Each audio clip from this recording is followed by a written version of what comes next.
Salve, salve galera do Dominantes Online, tudo bem com vocês? Aqui professor Juan Fernandes com mais um vídeo de geografia. E na temática desse vídeo a gente vai falar sobre bacia amazônica, tá? Uma importantíssima bacia, né, para o nosso país, uma importante fonte de recursos hídricos para o nosso país e também temas importantíssimos de debates ambientais, perfeito? Bom, primeiro ponto, a bacia amazônica, né, é uma bacia extremamente extensa, tá? Apresenta um grande volume de água, uma grande quantidade de rios, tá? Apresenta o maior volume de água do mundo. Ela tem sua nascente no Peru e por conta disso o Rio Amazonas, né, o Rio Amazonas ele tem sua nascente no Peru e por conta disso ele apresenta, né, diversas nomenclaturas. Entre elas aqui, Vilcanota, Maranhão, né, entre outras. Quando ele chega na fronteira do Brasil, né, em Tabatinga, ele vai receber o nome de Solimões, perfeito? Até encontrar o Rio Negro, e aí, próximo a Manaus, e aí ser nomeado de Rio Amazonas. Bom, vamos lá. Primeiro ponto sobre a bacia amazônica, tá? É a maior bacia do mundo. É o rio mais extenso e mais caudaloso, com grande volume de água, tá? É um rio que apresenta uma importância gigantesca para a população local. Lembrando que a gente está falando de uma região de floresta, né? Com predomínio de áreas florestais. Então, por conta de questões ambientais e tudo mais, a gente não vai ter uma série de estradas, tá? De ferrovias sendo abertas ali por conta da manutenção do espaço natural. Então, o rio ele também funciona como um importante meio de transporte, tá? E aí a gente está falando do Rio Amazonas, tá? Bom, apresenta uma foz mista. Professor, o que seria essa foz mista? Bom, a foz mista é basicamente porque o rio ele vai ter uma ramificação e ele vai apresentar em um ponto, né, de um lado da ilha de Marajó, ele vai apresentar ali uma foz em delta e do outro lado da ilha de Marajó uma foz em estuário, perfeito?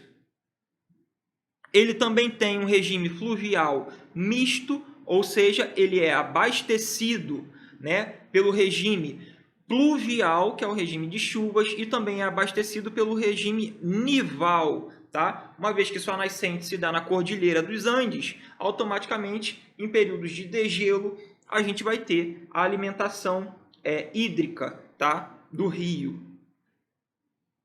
Bom, o Rio Amazonas é bom para geração de energia? Questão de prova, hein? O Rio Amazonas é bom para geração de energia? A resposta é não. Por que não? Porque é um rio de planície, tá? Então, a gente sabe que para a geração de energia há uma necessidade de um intenso fluxo de água, tá? Então, a declividade ela está diretamente ligada à geração de energia em hidrelétricas. Então, se eu tenho um rio de planície, ele não é um rio bom para a geração de energia. Mas aí que tem um ponto. Vocês sabiam que a bacia amazônica tem maior potencial de instalação de geração de energia do nosso país? Não é, né, a maior capacidade de geração de energia instalada, é o maior potencial. Ué, professor, como assim? Existe uma diferença, tá? O Rio Amazonas é um rio de planície, mas os seus afluentes, né, os rios que alimentam, que abastecem de água o Rio Amazonas, são rios de planaltos, tá? Então a gente vai ter rios que têm grande potencial de geração de energia. Bom, e aí como exemplos, né, de hidrelétricas a gente tem a usina hidrelétrica de Balbina no Rio, o Atumã, a gente vai ter Santo Antônio e Giral no Rio Madeira e a gente vai ter de Belo Monte no Rio Xingu. Perfeito? Qual é o ponto, né, dessas hidrelétricas? Professor, se a gente tem uma grande capacidade de geração de energia, por que o governo ele não aproveita, não gera, né, não aproveita esse potencial energético? Primeiro ponto, a gente tem que falar de concentração populacional, tá? A região amazônica, ela não apresenta uma grande densidade populacional, né? Para além disso, a gente vai ter áreas no interior da floresta bastante degradadas com essa produção energética. Então, a gente vai ter uma série de conflitos entre o desenvolvimento, né, de infraestrutura na região e as questões ambientais. Por que isso? Porque essas usinas aqui, né, principalmente Balbina e Belo Monte, causaram danos gravíssimos, né, para a população e para o meio ambiente local. Tá? Além de alterações no microclima, tá? Que é o clima local da região. Bom, as questões ambientais e sociais elas vão envolver esse aproveitamento de recurso. Por quê? Porque a gente vai ter, né, é bem característico do Enem, dos Enems anteriores, as questões ambientais envolvendo um discurso ambientalista pró-manutenção do meio ambiente e um discurso desenvolvimentista, mas no que diz respeito à infraestrutura. Então, vão ser 2 textinhos ali, né, pondo em xeque os discursos, e aí vocês vão ter que identificar qual é o ambientalista, qual que é o desenvolvimentista econômico, perfeito? Bom, aqui a gente tem, né, a área alagada, né, de Balbina. A gente vai falar sobre hidrelétrica, sobre o funcionamento de hidrelétrica num outro vídeo, mas o que vocês precisam entender é que a hidrelétrica ela é feita a partir de uma área alagada. Tá? Embora a tecnologia tenha se aprimorado e as áreas alagadas sejam menores, Balbina ela foi criada na década de 80, perfeito? E aí a gente vai ter uma série de problemas ali. Quais são os problemas, professor? Primeiro ponto, né? Quando a gente vai ter essa área alagada do rio, há uma necessidade de desmatamento. Por que uma necessidade de desmatamento, professor? Porque se essas árvores, como o caso dessa imagem aqui, né, esse desmatamento já vai provocar morte, né, na região amazônica de árvores centenárias. Tá? Então isso já é um dano gravíssimo.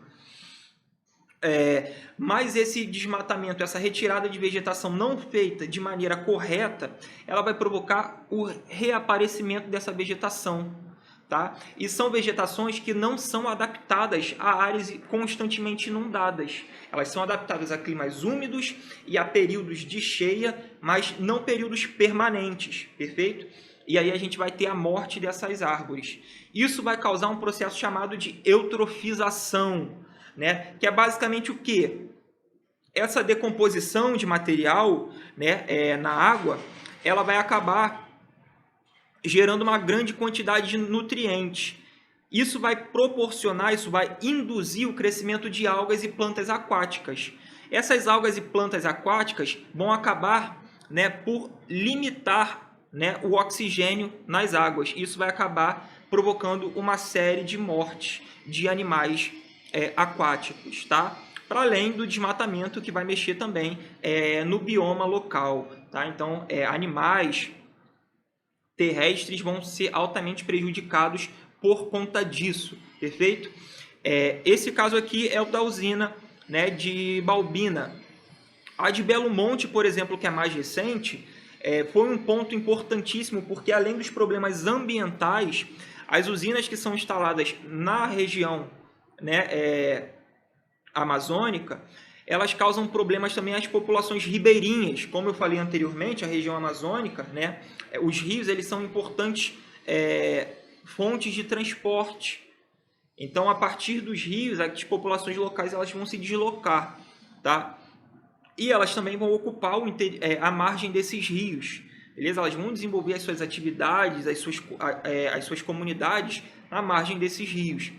E quando a gente tem essa área alagada, como por exemplo o caso de Belo Monte, a gente vai ter uma remoção forçada dessa população ribeirinha.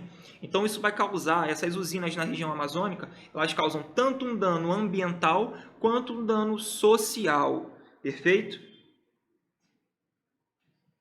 Outro ponto importante, outro corpo hídrico fundamental para a região amazônica, para vocês verem a dimensão, né, do volume de água que ocupa, que cai sobre a região amazônica, na região amazônica a gente tem o aquífero Alter do Chão, que também é chamado de sistema aquífero Alter do Chão, beleza? Bom, primeiro ponto, o que é um aquífero? O aquífero ele é formado, um reservatório de água subterrânea. E como é formado esse reservatório de água subterrânea? Ou ele pode ser formado por rochas sedimentares, que vão possibilitar a infiltração de água, tá? E ali a gente vai ter filtragem dessas águas, e tudo mais. Ou ele pode ser formado por fraturas, de rochas. A gente pode ter algum determinado tipo de rocha metamórfica, que vai se fraturar e vai possibilitar a entrada de água, tá? Os aquíferos são águas com grande profundidade, então necessita uma tecnologia para a extração dessas águas. O aquífero Alter do Chão é o maior aquífero do mundo em volume de água. Acreditava-se que o aquífero Guarani, que é um outro aquífero que tem no nosso território, que a gente vai falar num outro vídeo, esse aquífero era o maior do mundo, mas o aquífero em volume de água, no que diz respeito ao top 1, a ser o maior, é o aquífero Alter do Chão, perfeito? Então, é uma região com bastante volume de água. Professor, então é uma região que pode se retirar água do subsolo para conseguir abastecer a população local? Sim.